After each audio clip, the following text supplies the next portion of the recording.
तो ये है हमारा acid base and salt chapter का 5 मार्क्स के क्वेश्चंस। तो इसका पहला क्वेश्चन है, क्या कह रहा है, an aqueous solution turns blue litmus to red. मतलब एक एक्वस सॉल्यूशन है वो ब्लू लिटमस टू रेड बना रहा है। अगर रेड बना रहा है, रेड मतलब खतरा, यानी क्या होगा हमारा, वो एसिड। क्या होगा, एसिड, यानी वो एसिड है। Which of the following solution when added in excess would reverse the change. इसमें से क्या मिक्स करें? अरे तो भाई एसिड में क्या मिक्स करोगे कि वो रिवर्स हो जाए अपना चेंज? क्या मिक्स करोगे? बेस। क्या मिक्स करोगे? बेस, क्योंकि एसिड और बेस की जो रिएक्शन होती है वो न्यूट्रलाइजेशन रिएक्शन होती है। तो आपको एसिड के इफेक्ट को रिवर्स करने के लिए क्या डालना पड़ेगा ऊपर से? बेस। तो हमें ढूंढना है इसमें बेस कौन सा है। तो आपको पता है कि जो आपका लेमन जूस है वो एसिडिक होता है, ठीक है भाई। मैग्नीशियम हाइड्रोक्साइड, हाइड्रोक्साइड जो होते हैं क्या होते हैं? बेसिक, मिल्क ऑफ मैग्नीशियम बोलते हैं इसको, ठीक है। और ये एंटासिड के रूप में भी हेल्प करता है हमारा, अगर किसी को एसिडिटी वगैरह हो जाए तो भी हम मैग्नीशियम हाइड्रोक्साइड ले सकते हैं। तो इसका आंसर क्या रहेगा हमारे पास? मैग्नीशियम हाइड्रोक्साइड, ठीक है भाई। बाकी तो एसिड देखो, विनेगर भी एसिड होता है हमारा, और कैल्शियम सल्फेट भी क्या होता है हमारा? एक सॉल्ट है। तो ये सबके सब न्यूट्रल सॉल्ट, ये न्यूट्रल सॉल्ट है, ये दोनों एसिड है, न्यूट्रल सॉल्ट है, यानी बेस कौन है हमारा? Magnesium hydroxide. अगले पार्ट में कह रहा है, out of the following which compound या compounds will turns the phenolphthalein solution pink. इनमें से कौन फिनोप्थलीन को पिंक कर देगा? तो याद करो, फिनोप्थलीन जो होता है वो हमेशा सिर्फ बेसिक सॉल्यूशन में ही पिंक कलर देता है। तो यहाँ पे जो बेसिक सॉल्यूशन होगा उसमें पिंक कलर देगा। अब ये एसिडिक एसिड है तो इसमें तो पिंक कलर देने नहीं वाला वो।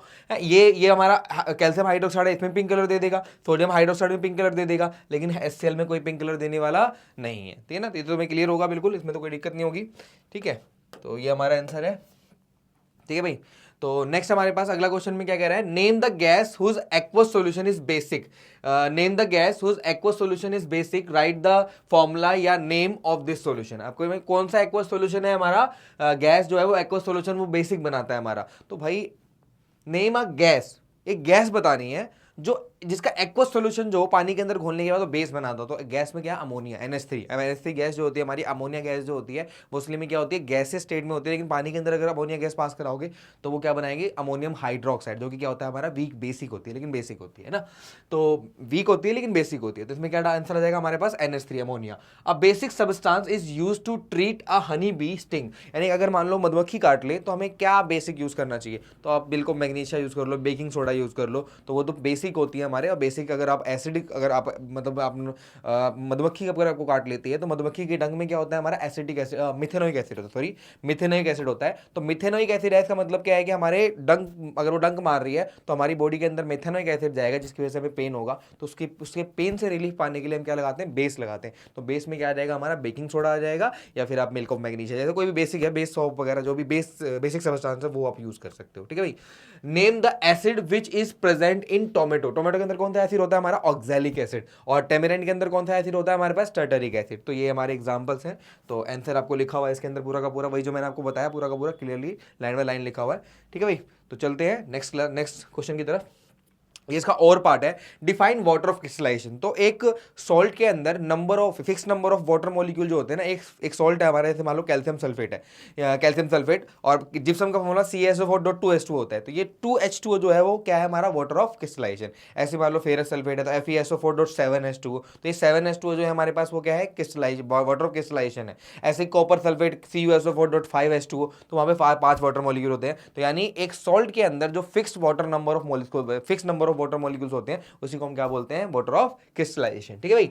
तो write the chemical name and formula of the compound having water of crystallisation. कुछ कंपाउंड बताने हैं जो वाटर ऑफ क्रिस्टलाइजेशन लेते हैं। तो मैंने आपको एग्जांपल बता ही दिया। एक आप लिख सकते हो कैल्शियम सल्फेट, जिसको जिप्सम बोलते हैं। एक आप लिख सकते हो आप अपना क्या कहते हैं, एक आप लिख सकते हो अपना वो जिप्सम हो गया, POP हो गया। उसके बाद फेरस सल्फेट लिख सकते हो आप, है ना। उसके बाद फिर आप लिख सकते हो फेरस सल्फेट के अलावा FeSO4.7H2 होता है वो, ठीक है। कॉपर सल्फेट लिख सकते हो CuSO4.5H2। और आप लिख सकते हो washing soda Na2CO3.10H2, sodium carbonate decahydrated, जो कि जिसको हम क्या बोलते हैं? वॉशिंग सोडा बोलते हैं। तो वो भी आप इसके अंदर एग्जांपल लिख सकते हो। Right the chemical formula of bleaching powder. Bleaching powder का फॉर्मूला क्या होता है? CaOCl2। क्या होता है? क्या होता है फॉर्मूला हमारे पास? CaOCl2, calcium chloride, CaOCl2, calcium oxychloride बोलते हैं उसको। Right a balance chemical equation of the reaction involving in its preparation. जब उसको बनाया जाता है तो कौन सी रिएक्शन करी जाती है? तो कुछ नहीं करते, हम चूने का पानी लेते हैं, कैल्शियम हाइड्रोक्साइड लेते हैं, और उसमें से क्या करते हैं? क्लोरीन गैस पास कराते हैं। कौन सी गैस पास कराते हैं? Chlorine gas. तो कैल्शियम हाइड्रोक्साइड है चूने के पानी में से क्लोरीन गैस पास कराने पर ये बनता है कैल्शियम ऑक्सीक्लोराइड, और साथ में क्या निकल जाता है? वाटर में निकल जाता है हमारा। तो इस रिएक्शन को क्या कहते हैं? प्रिपरेशन ऑफ ब्लीचिंग पाउडर, है ना। और लिस्ट इट्स 3 यूजेस, कोई से 3 यूजेस बताने। तो ब्लीचिंग पाउडर पाउडर को एज अ ब्लीच यूज़ करते हैं, ब्लीचिंग पाउडर को वाटर इंस्टॉलेशन ऑफ वाटर में यूज़ करते हैं, मतलब पानी के अंदर बैक्टीरिया वगैरह किल करना है तो आप उसका इस्तेमाल कर सकते हो। और ब्लीचिंग वगैरह मैंने बता दिया। पेपर इंडस्ट्री में भी जो हमारे पल्प होते हैं, पल्प को जो पेपर का पल्प होता है हमारा, उसको ब्लीच करने में इसका यूज़ किया जाता है ना, तो ब्लीचिंग एजेंट की तरह यूज़ करते हैं। और नाई वगैरह ब्लीचिंग करने में भी इस्तेमाल करते हैं इसका, तो ये ब्लीचिंग एजेंट है ना, क्लियर है। तो 3 यूजेस आप लिख सकते हो इसके अंदर, ठीक है।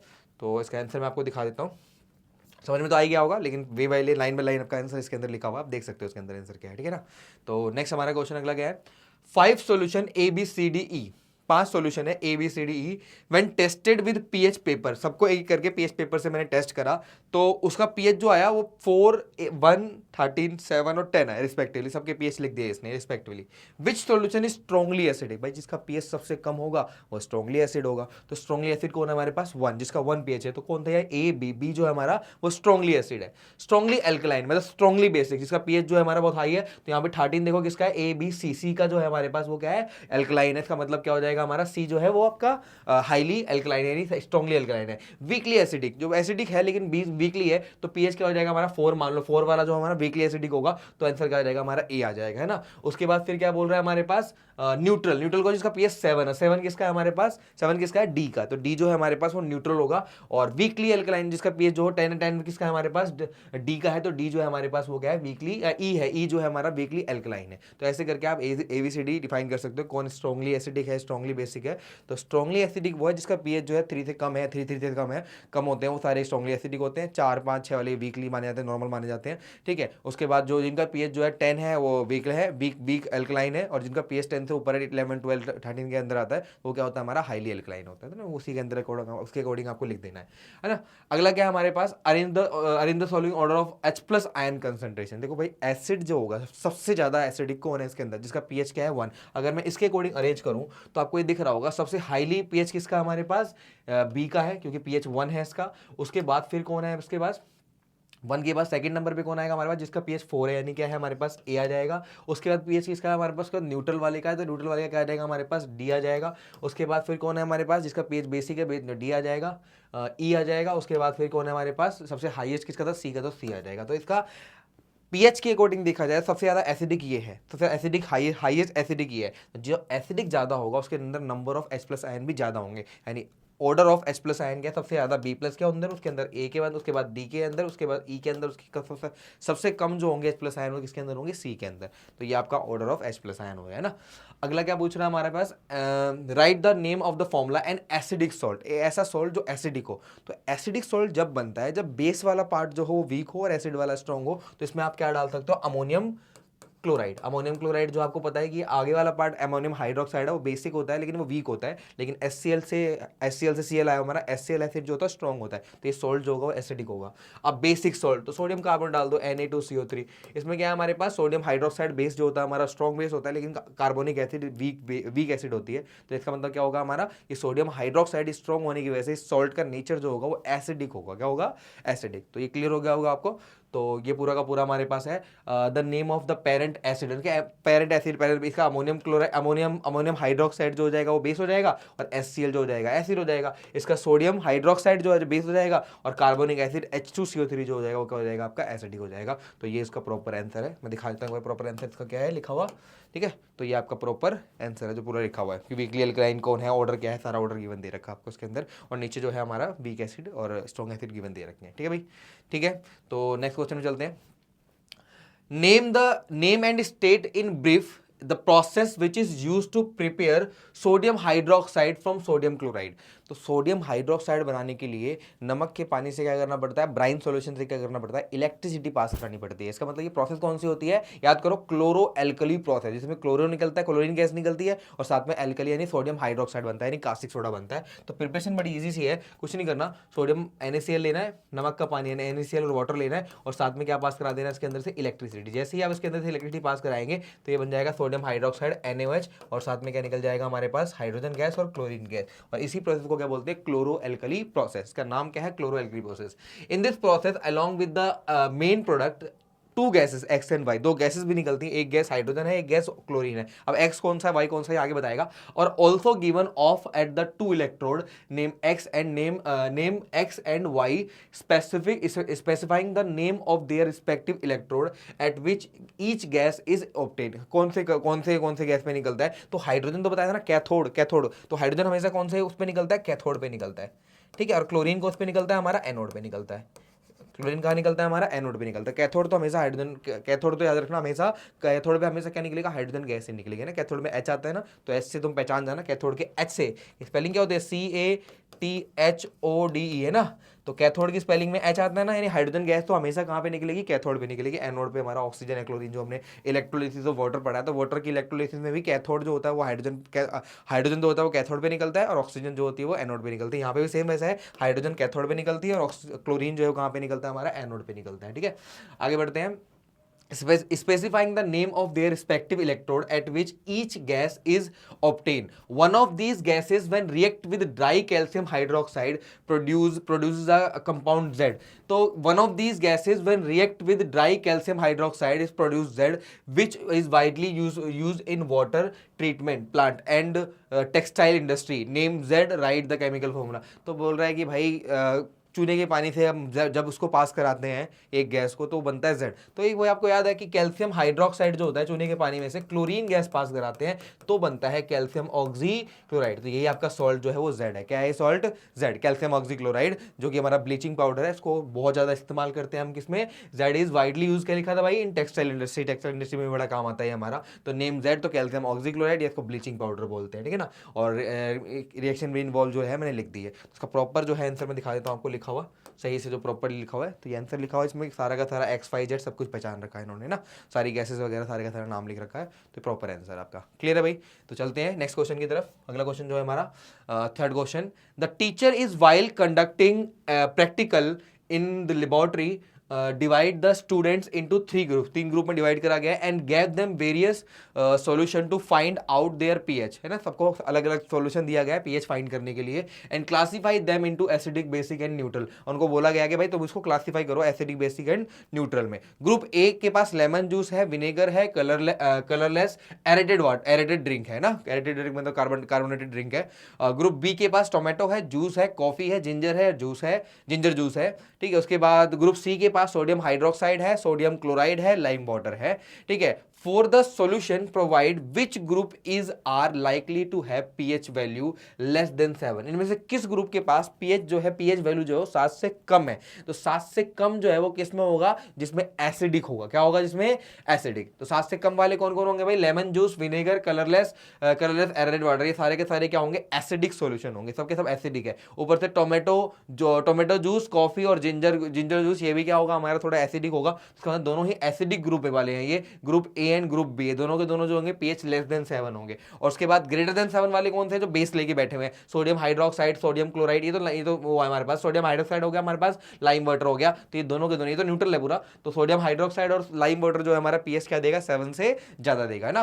तो for the solution provide which group is or are likely to have pH value less than 7 and second जो है हमारे पास ग्रेटर देन, बता दें list two ways to determine pH of this solution. दो तरीके बताने पीएच निकालने के, एक तो भाई यूनिवर्सल इंडिकेटर पीएच पेपर हो गया हमारा, और दूसरा तरीका क्या है हमारे पास कि हम लिटमस सॉल्यूशन वगैरह का भी इस्तेमाल कर सकते हैं। यूनिवर्सल पीएच पेपर का भी इस्तेमाल कर सकते हैं, यूनिवर्सल लिक्विड जो होता है उसका भी इस्तेमाल कर सकते हैं पीएच निकालने के लिए। Explain why the sour substance such as lemon juice are effective in cleaning the tarnished copper vessel. तो कोई तरीका बताना आपको जो क्यों खट्टी चीजें जो होती हैं वो आपका जो कॉपर जब गंदा हो जाता है उसको साफ करने में यूज करी जाती है। तो क्यों करी जाती है हमारी, तो मेन रीजन क्या है इसका हमारा कि भाई जो आपका उसके अंदर सॉल्ट बना हुआ है वो सार सबस्टांस से केमिकली रिएक्ट कर लेगा और उसको क्लीनिंग करने में आसानी रहेगी ना। इसका आंसर देख लो एक बार, सही से लिखा हुआ है यहाँ पे।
तो ये है क्वेश्चन नंबर 3। इसमें क्या कह रहा था, teacher while conducting practical in the laboratory divide the student into 3 group. एक टीचर ने एक एक्सपेरिमेंट कंडक्ट करा और 3 ग्रुप में बच्चों को डिवाइड कर दिया। गैव देम वेरियस सॉल्यूशन, सबको अलग अलग सॉल्यूशन दिया गया। फाइंड आउट देयर पीएच, उनका पीएच निकालना है, उनको बोला गया कि उनका पीएच निकालना है। And classify them in acidic, उनको बोला कि भाई तुम्हें इसको एसिडिक, बेसिक और न्यूट्रल में क्लासिफाई कर देना है, ठीक है ना।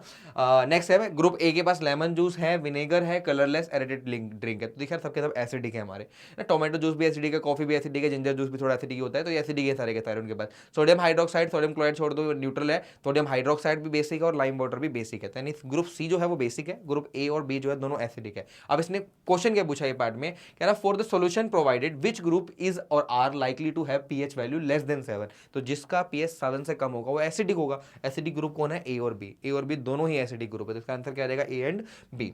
सेकंड पार्ट में क्या कह रहा है, ग्रेटर देन 7, 7 से ज्यादा वाले कौन है हमारे पास, जिनका जो बेसिक होंगे। तो बेसिक वाला कौन है हमारे पास यहाँ पे भाई, जिनके पास बेस है, यानी सोडियम हाइड्रोक्साइड और लाइम वाटर दोनों ही बेसिक है हमारे पास। तो आंसर क्या आ जाएगा, group C. Answer group C आ जाएगा।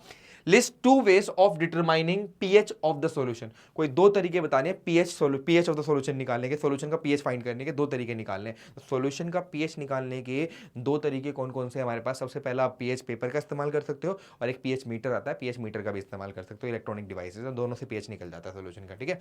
फिर कह रहा है explain by the source substance such as lemon juice are effective in cleaning. देखो भाई कॉपर के ऊपर जो जंग होता है हमारा, कॉपर ऑक्साइड, कॉपर कार्बोनेट ज्यादातर बेसिक होता है। तो अगर आप उसको एसिड से साफ करोगे तो एसिड उससे केमिकली रिएक्ट करेगा, एसिड बेस रिएक्शन करेगा, जिससे क्या होगा, उसकी जो कॉपर के ऊपर जो एक तरीके से जंग लगी हुई है या जो टर्निश है, जो कलर जो चेंज हो रहा है, उसको आप आराम से साफ कर सकते हो। यानी कॉपर के ऊपर जो जंग लगती है उसको क्लीन करने में हेल्प किसकी लेते हैं हम, खट्टी चीज़ों की लेते हैं, यानी इमली हो गई, लेमन जूस वगैरह हो गया, इसका इस्तेमाल करते हैं ताकि वो एसिड जो है उस बेस से रिएक्शन करे और उसको पूरा का पूरा बाहर निकाल दे, साफ कर दे ना। तो ये इसका आंसर है, लाइन बाय लाइन लिखा हुआ है, आप देख सकते हो, जो मैंने समझाया वही लिखा हुआ है इसके अंदर, ठीक है ना। नेक्स्ट हमारे पास क्या है, अगला question, pH has great importance in our daily life. हमारे डेली लाइफ में पीएच की बहुत ज़्यादा इंपॉर्टेंस। Justify this statement. देखो भाई हमारी बॉडी भी एक प्रॉपर पीएच पे ही काम करती है। अगर पीएच में चेंजेस आती है तो जो लिविंग है उनको जीने में दिक्कत होती है। हमारी बॉडी भी जो है वो 7.0 से लेकर 7.8 पीएच तक ही काम करती है। अगर 7.0 7.8 से कम या ज़्यादा जाएगी तो हमारी बॉडी में दिक्कत होनी चालू हो जाती है। हमारा स्टमक जो है वो हाईली एसिडिक मीडियम में काम करता है, यानी हमारी बॉडी भी पूरा का पूरा पीएच सेंसिटिव है, उसे भी पीएच से बहुत फर्क पड़ता है। तो अगर कोई पानी हम पी रहे हैं वो ज़्यादा एसिडिक है तो भी नुकसान करेगी, हमारी ज़्यादा बेसिक है तो भी नुकसान करेगी। हमें चीज़ें पीएच के लेवल की चाहिए, हमें अपने हिसाब से चाहिए कि भाई इतना ही पीएच होगा तो ही हमारे लिए सही है। अगर पीएच कम भी होगा तो भी प्रॉब्लम होगी और पीएच ज़्यादा भी होगी तो भी दिक्कत होगी, यानी हमारी भी बॉडी जो है वो पीएच सेंसिटिव है ना। तो इसमें आंसर क्या लिखा हुआ देख लेते हैं। तो importance of pH in daily life क्या है कि हमारा सॉइल जो है मिट्टी जो है उसका भी पीएच अगर ड्रॉप होगा तो जो उसमें खेती वगैरह होगी, जो भी ग्रोथ हो रहा है हमारा, वो सारा खराब हो जाएगा। तो हमें लाइम वाटर ऐड करना पड़ता है, उसके अंदर लाइम ऐड करना पड़ता है, चूना ऐड करना पड़ता है।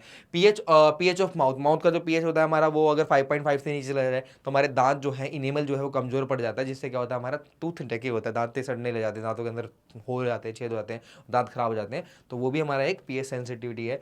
फिर ब्लड का पीएच भी 7.4 अराउंड 7 बेसिक होता है थोड़ा सा, तो ये भी कॉन्स्टेंट होना चाहिए, इसका भी ऊपर नीचे जाना नुकसानदायक हो सकता है हमारे लिए, ठीक है ना। तो हमारी पूरी बॉडी जो है पीएच सेंसिटिव है। क्लियर है भाई, आगे सर में नेक्स्ट अगला क्वेश्चन क्या कह रहा है, few crystals of ferrous sulphate, कुछ क्रिस्टल लिए गए फेरस सल्फेट के, were taken in a dry tube and heated, उनको फिर हीट करा जा रहा है। Tiny water droplet were observe in the tube after some time, कुछ समय के बाद इसमें टाइनी वाटर मॉलिक्यूल दिख रहे हैं। From where did these water molecule appear, तो भाई इसका रीजन था उसके अंदर क्या थे। अगर आप फेरस सल्फेट देखो तो फेरस सल्फेट जो है हमारा वो ग्रीन कलर का सॉल्ट होता है, और ग्रीन कलर का इसलिए है क्योंकि उसके पास क्या है, हमारे पास वाटर ऑफ क्रिस्टलाइजेशन। तो फॉर्मूला क्या होता है हमारे पास, FeSO4.7H2। तो जब हम हीट करेंगे तो ये 7 वाटर जो है वो बाहर निकल जाएगा। अगर हम हीट कर रहे हैं तो होगा क्या, FeSO4 अलग हो जाएगा और 7H2 अलग हो जाएगा, और ये ग्रीन से डर्टी व्हाइट हो जाएगा, और इसी वाटर की वजह से इसका कलर था ग्रीन। अब जैसे ये वाटर बाहर निकलेगा उसका कलर भी ग्रीन हो जाएगा, ग्रीन से क्या हो जाएगा, व्हाइट हो जाएगा, और ये वाटर मॉलिक्यूल बाहर निकल जाएगा। तो रियल में जो वाटर आया उसके ऊपर वो कहाँ से आया, उसके वाटर ऑफ क्रिस्टलाइजेशन से, ठीक है ना। अगला क्या है हमारे पास, what colour change will be observe during heating, क्या कलर चेंज होगा। तो यहाँ भी हमारा ये जो हमारा ग्रीन कलर का था यहाँ से क्या हो जाएगा, डर्टी व्हाइट हो जाएगा ना। How many molecules of water are attach per molecules of ferrous sulphate, 7 water molecule attach है उसके अंदर। Write the molecular formula of crystalline forms, लिख दिया मैंने CuSO4.7H2O। कॉपर सल्फेट का फॉर्मुला लिखना है फिर CuSO4.5H2O, CuSO4.5H2O and sodium carbonate Na2CO3.10H2, Na2CO3.10H2 है ना।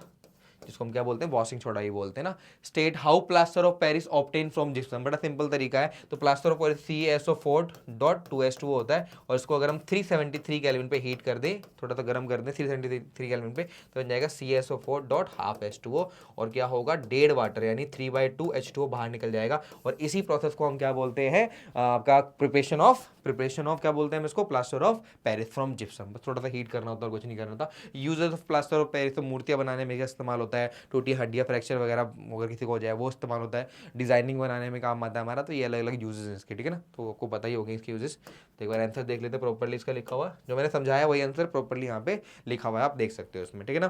क्लियर है भाई। अगले क्वेश्चन में चलते हैं। हमारा नेक्स्ट क्वेश्चन क्या है, an acid present in tamarind when mixed with Y produce a mixture Z।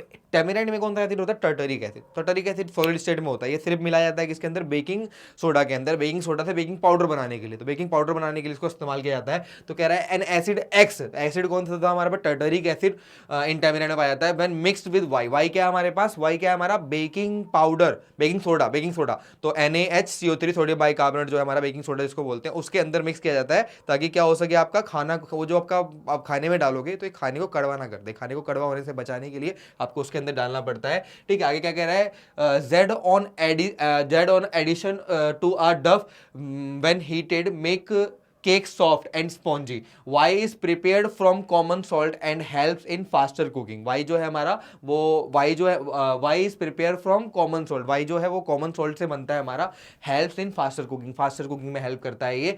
Write the common name of X, Y and Z. तीनों के common name बताने। तो मैंने X का नाम बता दिया आपको, टर्टरिक एसिड। X का नाम क्या बताया मैंने आपको, लिख देता हूँ। X का नाम क्या बताया मैंने आपको, टर्टरिक एसिड।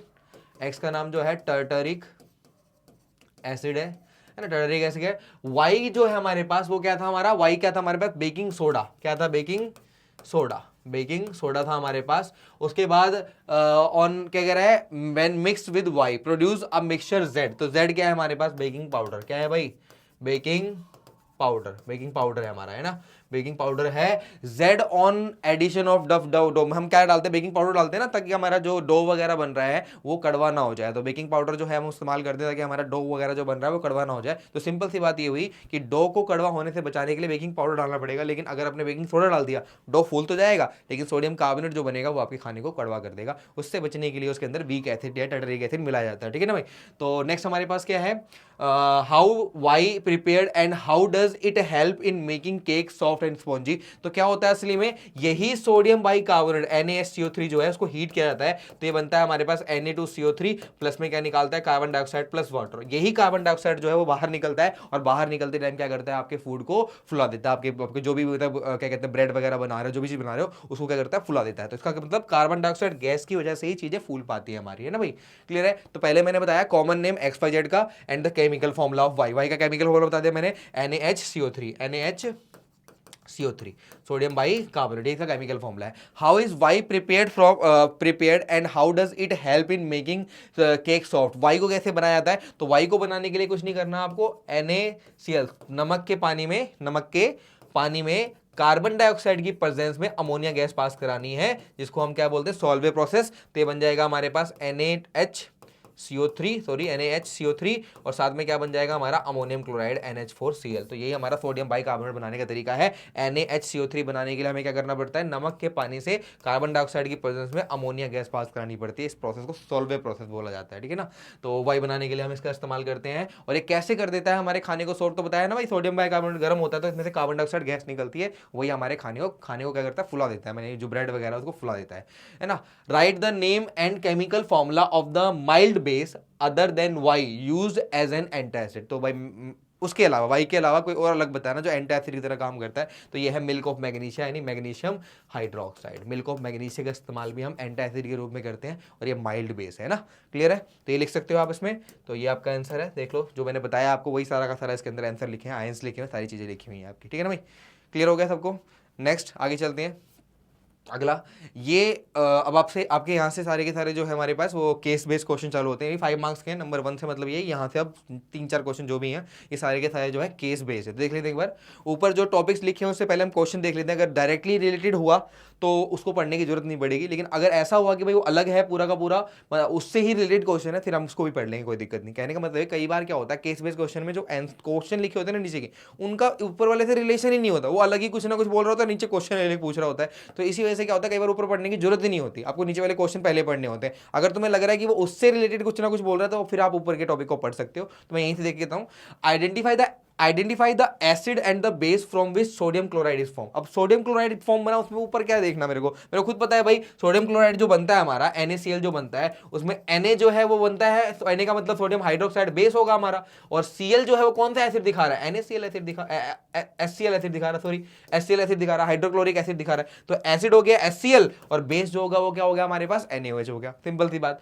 आगे क्या कह रहा है ये हमारा सेकंड पार्ट में, find the cation and the anion present in calcium sulphate. अरे भैया कैल्शियम सल्फेट के अंदर कौन सा एनायन और कौन सा कैटायन होता है? कैल्शियम मतलब Ca2+ और सल्फेट मतलब SO4 2-। दो ही आयन होते हैं, एक कैल्शियम आयन होता है एक सल्फेट आयन होता है, सिंपल सी बात है। आगे क्या बोल रहा है हमारा, sodium chloride and washing soda both belong to the same family of salt, justify this statement. तो दोनों के दोनों सेम फैमिली से बिलोंग करते हैं, क्योंकि दोनों के सोडियम क्लोराइड का फॉर्मूला NaCl है और वॉशिंग सोडा का फॉर्मूला Na2CO3 है। दोनों के दोनों सेम फैमिली से बिलोंग करते हैं। क्यों? क्योंकि दोनों के कैटायन जो है वो सेम है। अगर दो सॉल्ट के, कोई भी दो या दो से ज्यादा सॉल्ट है, उनके कैटायन या एनायन मैच कर रहे हैं, कैटायन या एनायन मैच कर रहे हैं, समझ जाना कि वो सेम फैमिली से है। तो ये दोनों भी सेम फैमिली से, क्योंकि दोनों की कैटायन यानी Na+ मैच कर रहे हैं, इसलिए सेम फैमिली से। क्लियर हो गया? तो ये भी दोनों सेम फैमिली से। क्यों सेम फैमिली से? क्योंकि इनके कैटायन यानी Na+ जो है वो मैच कर रहे हैं, पहले वाला जो कैटायन है वो मैच कर रहा है। कोई भी एक, चाहे कैटायन चाहे एनायन, कोई भी एक मैच कर रहा है, मतलब वो फैमिली ऑफ सॉल्ट में, सेम फैमिली ऑफ सॉल्ट में माने जाएंगे। ठीक है भाई? तो इसका आंसर दिखाया तो मैं आपको जो लिखा हुआ है, इसका आंसर दिखा देता हूँ। तो ये आंसर लिखा हुआ है, बहुत सोडियम क्लोराइड, ये दोनों के दोनों सेम फैमिली में, क्योंकि दोनों के अंदर क्या है, hence belong to the same family, क्योंकि दोनों के अंदर क्या है हमारे पास Na+ आयन है, बहुत के पास सोडियम आयन है हमारे पास, है ना? क्लियर है? और salt of strong base NaOH and hence the belong to the same family, because इसमें जो आयन है हमारे पास वो सोडियम आयन है, सोडियम सॉल्ट फैमिली है, Na+ आयन है इसके अंदर, इसी वजह से ये सेम उसके अंदर आते हैं। क्लियर है भाई? आ गया सर में। नेक्स्ट हमारे पास आगे चलते हैं। नेक्स्ट हमारा आगे क्या कह रहा है, define the term pH scale. तो भाई pH स्केल जो है वो असली में क्या है, किसी सॉल्यूशन के, ये 0 से लेकर 14 तक वेरी करता है, पहली बात दिमाग में रखो। pH स्केल क्या है, 0 से लेकर 14 तक वेरी करता है। उसके बाद ये सॉल्यूशन में, सॉल्यूशन जो है वो कितना एसिडिक या कितना बेसिक है ये आइडेंटिफाई करने में हेल्प करता है। तो एक ऐसा स्केल जो 0 से लेकर 14 होता है और आपके सॉल्यूशन की एसिडिटी या बेसिडिटी पहचानने में हेल्प करता है, इसी को हम क्या बोलते हैं, pH स्केल कहते हैं। और इसकी वैल्यू जो होती है 0 से कम, मतलब 7 से कम होगी, 7 होगी तो न्यूट्रल है, 7 से कम होगी तो एसिडिक है, और 7 से ज़्यादा होगी तो क्या है हमारे पास, बेसिक है। आपको बस इतना ही लिखना है ना। pH स्केल जो 0 से लेकर 14 तक वेरी करती है और हमें ये बताने में हेल्प करती है कौन सा सॉल्यूशन एसिडिक है, कौन सा सॉल्यूशन बेसिक है, इसी को हम क्या बोलते हैं, pH स्केल बोलते हैं ना।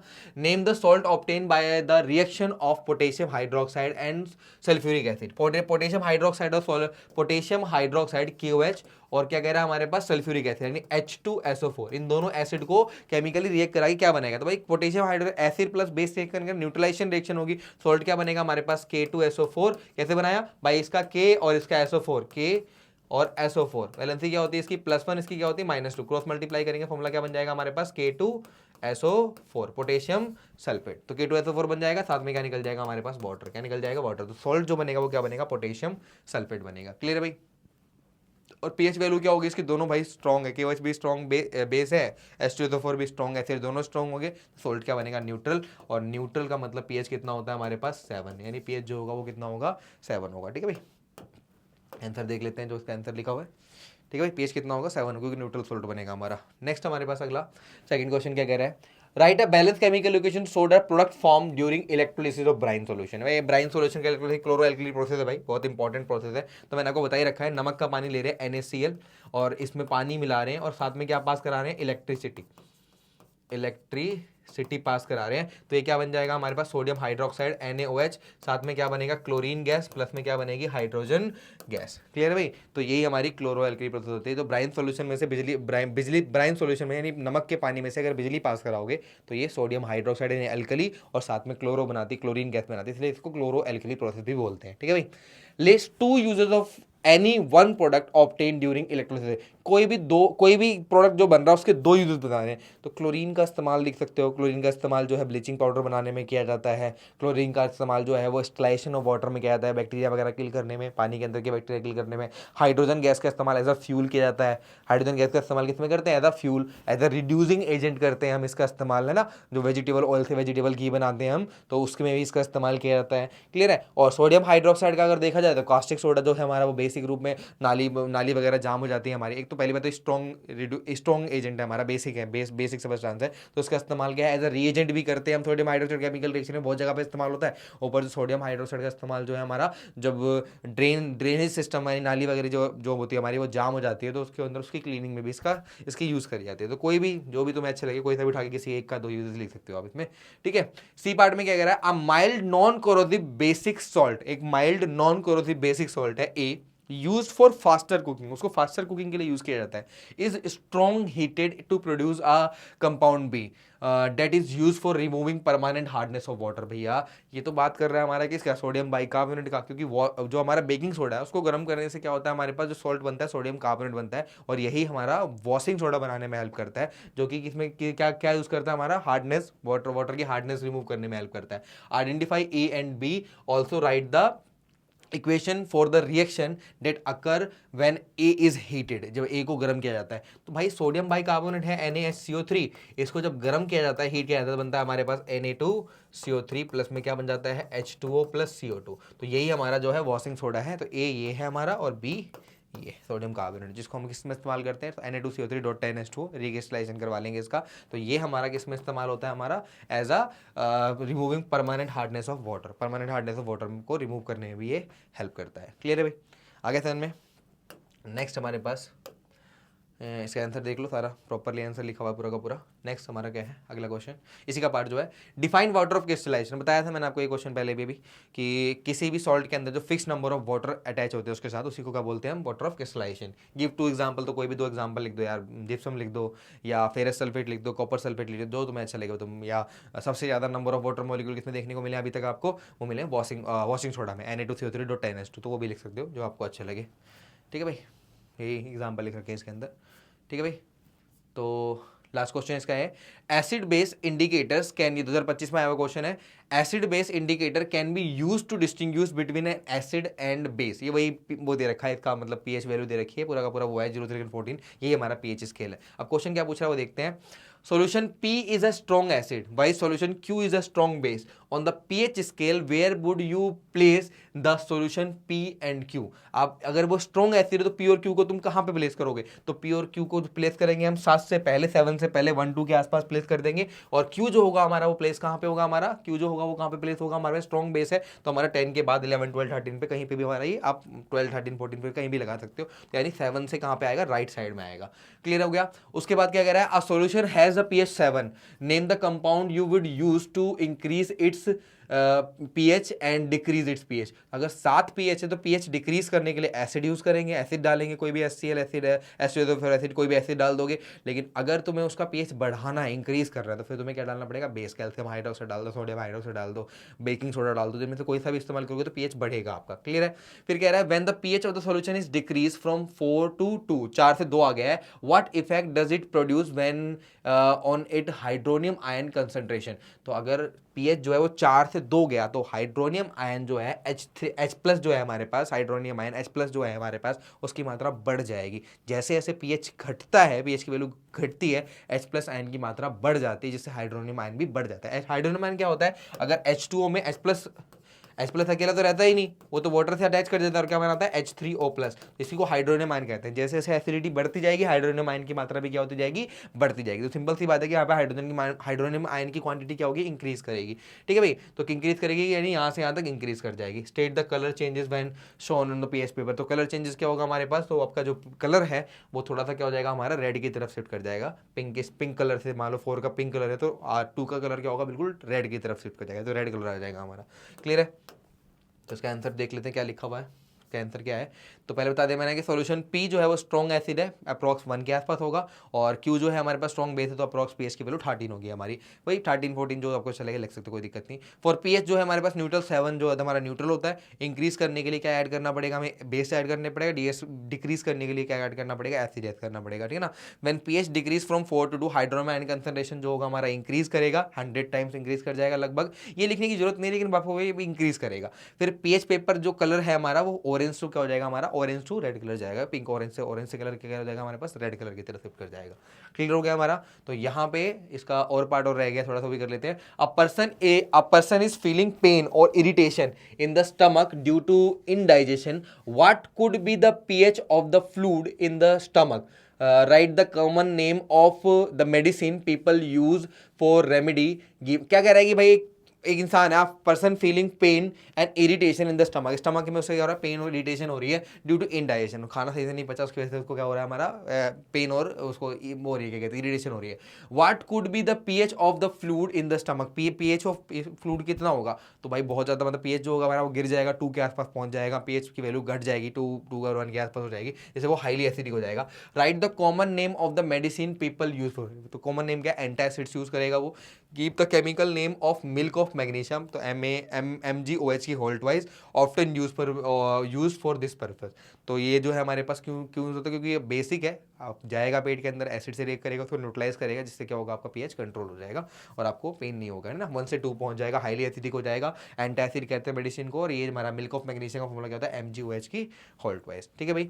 तो इसके साथ हमारा 5 मार्क्स का क्वेश्चन कंप्लीट हो गया। तो यहाँ पे हमारा acid base and salt chapter complete होता है। तो आपको इसी तरीके से आपके सारे चैप्टर जितने भी उनके सबके बोर्ड बेकर कंप्लीट कर लेने हैं। इससे क्या होगा, आपको जो भी इंपॉर्टेंट, जैसे देखो ये तो आप क्वेश्चंस कर रहे हो, लेकिन आप ये भी दिमाग में रखो कि ये जो टॉपिक तुम्हारे सामने आ रहे हैं ना, ये इंपॉर्टेंट है। मैं नहीं कहता कि ये क्वेश्चन बिल्कुल as it is same to same आएगा, लेकिन मैं ये जरूर कहता हूँ कि कॉन्सेप्ट रिपीट करते हैं। तो यहाँ से ये क्वेश्चन आ सकता है कि किसी और क्वेश्चन में ऐड कर दे, मिल्क ऑफ मैग्नीशिया क्या होता है या एंटासिड्स क्या होते हैं, तो ये एंटासिड वाला टॉपिक इंपॉर्टेंट, आपको अच्छे से पढ़ लेना है। मतलब क्वेश्चन के साथ साथ आपको टॉपिक भी माइंड के अंदर एक बार नोट डाउन कर लेने हैं कि ये टॉपिक, जो ये क्वेश्चन मेरे सामने चला है, इस क्वेश्चन के अंदर जो भी टॉपिक आया ना, मुझे अच्छे से आना चाहिए, ताकि मेरा पेपर खराब ना हो, जो भी इंपॉर्टेंट टॉपिक हो उसमें गलतियां ना हो हमारी, ठीक है भाई। तो मिलते हैं नेक्स्ट चैप्टर में नेक्स्ट वीडियो के साथ। Thank you.